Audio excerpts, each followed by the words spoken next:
सुप्रभात। मैं जगेंद्र राणा। आज की हमारी इस आध्यात्मिक चर्चा का विषय है दिव्य दृष्टि। दिव्य दृष्टि। जब हमारा मन कहीं और होता है तब आंखें खुली रहते हुए भी बाहरी वस्तु दिखाई नहीं देती। बात यह है कि मन के संयोग हुए बिना हमारी इंद्रियां बेकार रहती। अब यह मन है क्या? वासनाओं का पुतला, संकल्प करने का साधन।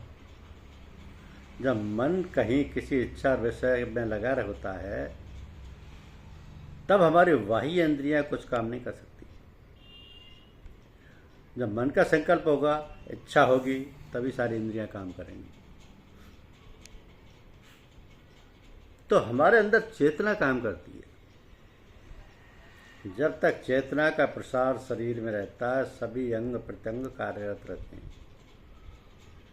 तथा जहां जहां से चेतना सिमट जाती है, अंग काम नहीं कर पाते। अब चेतना भी विद्युत शक्ति की तरह सर्वव्यापक है, और सर्वव्यापक सत्ता को ही हम ईश्वर परमेश्वर कहते हैं। तो विद्युत शक्ति को प्रयोग में लाने के लिए पहले पावर हाउस बनाते हैं, फिर वहां से बिजली के तार स्थान स्थान पर पहुंचाते हैं।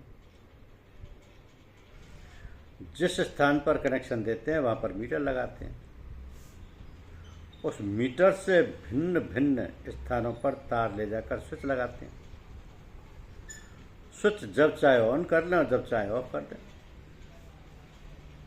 तो इसी प्रकार हमारे शरीर रूपी कारखाने में मन रूपी स्विच है। यह मन रूपी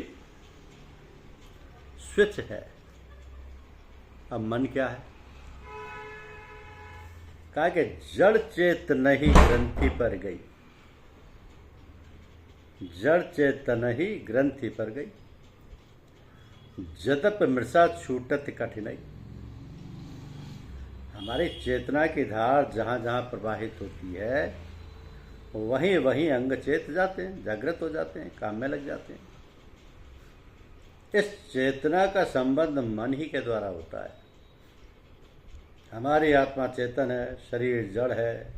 जैसे विद्युत प्रवाहित होने पर यदि बल्ब खराब है तो रोशनी नहीं होगी। इसी प्रकार यदि हमारे शरीर का कोई अंग खराब हो तो जगह स्विच ऑन होने पर भी, मन का, इच्छा का उधर ख्याल होने पर भी चेतना का प्रसार नहीं होगा और अंग बेकार हो जाएगा। यदि बल्ब ठीक है और स्विच ऑफ है तो भी रोशनी नहीं होगी। इसलिए असली दृष्टि हुई हमारी चेतना। हमारा शरीर एक कारखाना है, मस्तिष्क पावर हाउस। तो विभिन्न प्रकार की नस नाड़ियां, बिजली के तार का पसारा और मन है स्विच। बिजली के तार का पसारा और मन है स्विच। जो चेतना या करंट अथवा धार सीधे सीधे आत्मा से आ रही है, उसमें कोई मिलावट नहीं होती ख्यालों, विचारों और वासनाओं की। वो अंतर्दृष्टि कहलाती है, दिव्य दृष्टि कहलाती है। जैसे यदि बल्ब रंगीन है तो प्रकाश भी रंगीन होगा। जैसे बल्ब का रंग होगा वैसा ही प्रकाश भी होगा। तो इसी प्रकार जिस तरह की हमारी वासनाएं होंगी वैसी हमारी दृष्टि होगी। किंतु अंतर से जो दृष्टि आ रही है वह तो शुद्ध अमलिन है, अतः दिव्य है, पवित्र है। तो संसार के जो विषय काम, क्रोध, लोभ, मद और मत्सर हैं, इनका संयोग जब मन से हो जाता है तब हमारा मन, हमारे संकल्प, हमारी इच्छाएं दूषित हो जाती हैं।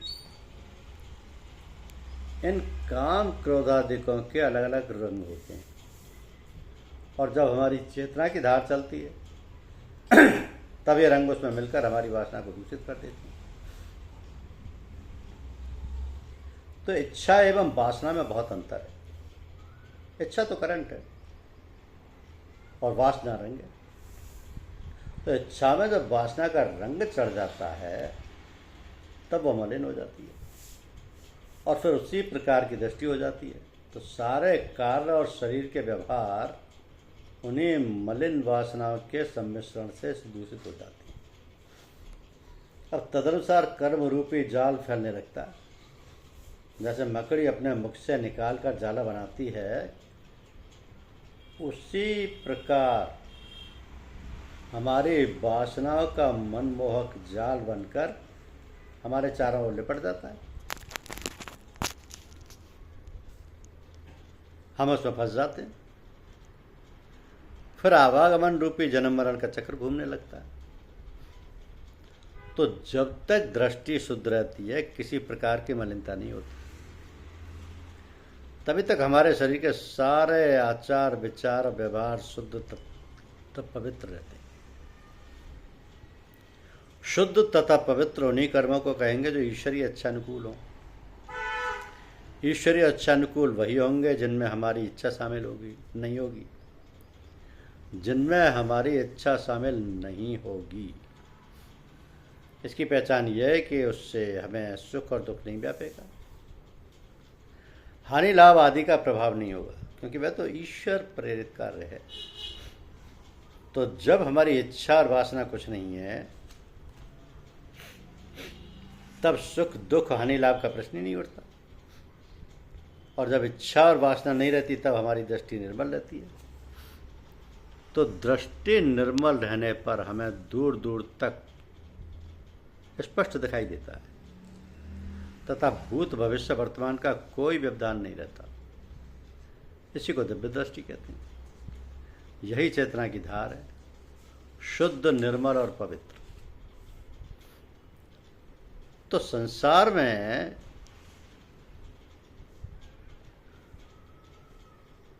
इतने अत्याचार अनाचार हो रहे हैं, तो क्या इसके लिए कुछ नहीं होता? भगवान की ओर से क्यों कुछ नहीं होता? होता है क्यों नहीं? लेकिन समय पर होता है। खुदाई में देर है पर अंधेर नहीं। जो क्रिया की जाती है उसकी प्रतिक्रिया भी होती है। उसको इस तरह समझिए कि क्रिया या कर्म तो जड़ है। जो क्रिया कर्म करता है वह तो जड़ नहीं होता, चेतन होता है। मशीन जो काम करती है वह तो चालक के बिना नहीं चलती। मशीन को चलाने वाला यदि करंट है, तो उस करंट को ऑन करने के लिए कोई जीवित प्राणी होना चाहिए। तात्पर्य है कि करने वाला, मशीन चलाने वाला, करंट ऑन करने वाला जिस काम को करने के लिए उसने सोचा होगा, उसी तरह की मशीन का प्रयोग करेगा और तदनुसार उसका फल होगा। तो उदाहरणार्थ लेखनी तो लिखती है, चलती है कागज पर, किंतु यदि हाथ पैर काम ना करे तो लिखने वाला ना लिखे तो फिर लेखनी कैसे चलेगी? तो जिस भाव से हम जो क्रिया करते हैं तदनुसार ही उसका फल होता है। किंतु फल को किसने देखा है? क्रिया तो अब हो रही है, फल कब होगा कौन जाने। घूम रही, आपको भूख लगी है, आप खाना खा रहे हैं, खाने की क्रिया आप कर रहे हैं, प्रतिक्रिया तुरंत होती है, पेट आपका भर जाता है। इस प्रकार बहुत से कार्य ऐसे होते हैं जिनकी प्रतिक्रिया तुरंत मालूम हो जाती है, तुरंत मालूम हो जाती है। तो हम जो विचार करते हैं, हमारे अंदर जो भाव उठते हैं, केवल हृदयाकाश में ही गूंजते रहते हैं, ऐसा नहीं। और बाह्य आकाश में भी वो किनारे, वो हिलोरें भरते हैं। हमारे भावों की, विचारों की धाराएं, लहरियाँ निकल कर अंतरिक्ष में इधर उधर मंडराती हैं। तो दैवीय ध्यान, दैवीय प्रकोप, दैवेच्छा जिससे कहते हैं, वो क्या है? हमने जो कर्म किए हैं, हम जो कर्म कर रहे हैं, उसका फल भी हमें भोगना है, ये बात निश्चित है। पर कब, कहाँ और कैसे भोगना होगा, ये बात कोई नहीं जानता। इसका नियामक तो ईश्वर ही है। ईश के अर्थ है नियमन करना, हर चीज़ को व्यवस्थित करना। मनुष्य जो काम करता है उसका फल कब, कहाँ और कैसे भोगना है, ये बातें ईश्वरीय नियमानुसार व्यवस्थित क्रम से समय समय पर घटती होती रहती है। इस सत्य को हम ना जानते हैं और ना समझते ही हैं। जानना समझना तो दूर रहा, अपने किए हुए कार्य भी भूल जाते हैं। ऐसी अवस्था में उसका परिणाम क्या होगा ये जानना तो बहुत दूर की बात है। तो ऐसी ही घटनाएं जब अकस्मात घटती हैं, तब उन्हें हम देवगति कहते हैं। देवगति। धन्यवाद।